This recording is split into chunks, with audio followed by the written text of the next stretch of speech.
Welcome back to another episode of Cricut Design Space Basics Tutorials. I'm Laura with Laura's Crafty Life, and today we're talking about how to use the Flatten tool in Cricut Design Space. The Flatten tool is available in the Layers panel, and it allows you to turn any image into a printable image that you can use with the Print Then Cut feature in Design Space. This tool also flattens the layers of your image into one single layer. The Print Then Cut feature in Cricut Design Space allows you to send your design to your printer and then have your Cricut Explorer or Maker machine cut it out. I use this feature most often to help me make stickers for my planner and easily create custom items for parties. So to get started, you're going to open a new project in Cricut Design Space and then click on Images. You can search for printable images that are ready to be print then cut. To do this, you click Filter, and then under Type, you'll click Printables. This will pull up all the printable images in Design Space.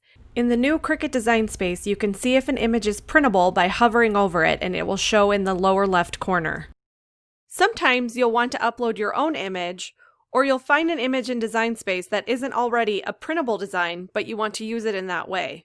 This is when you'll need to use the Flatten tool. So we'll start by selecting an image.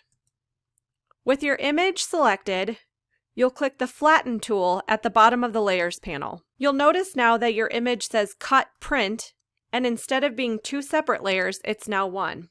So when you click Make It, on the map preview page, you'll see an 8.5 by 11 sheet of paper with a black sensor mark around your design. At this time, the maximum image size for Print Then Cut is 9.25 inches by 6.75 inches. And the material size is 8.5 by 11, so a standard size sheet of paper that you can send through your printer. So now when you click Continue, you'll notice here that it says Send to Printer. And over here it says I've already printed. So if you print it and then have some kind of issue, you can select that you've already printed it to be able to choose your material.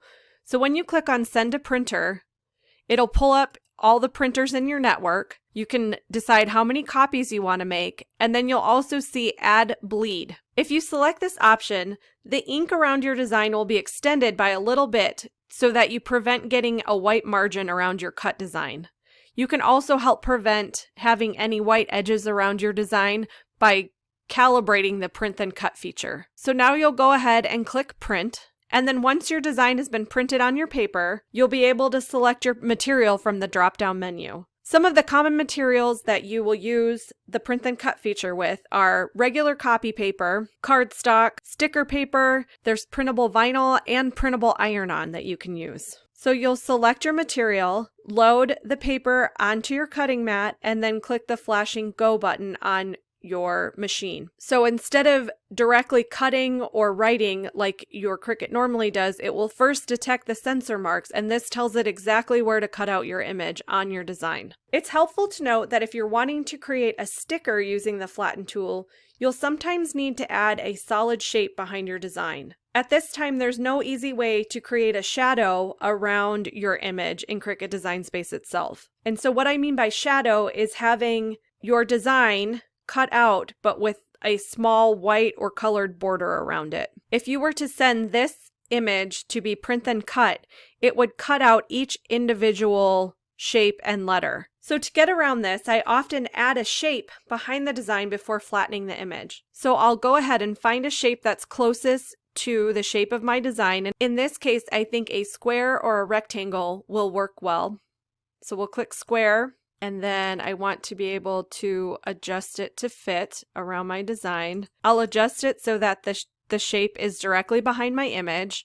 I'm going to change my square to white, and then I'm going to select the whole thing and click Flatten. So I went ahead and cut out this design with the white rectangle behind it and also without it. And you can see in the image I share what it looks like between having the white rectangle behind it or not. I hope you now have a better understanding of how to use the Flatten tool in Cricut Design Space. Check back and subscribe to my channel for more Cricut Design Space Basics tutorials each week.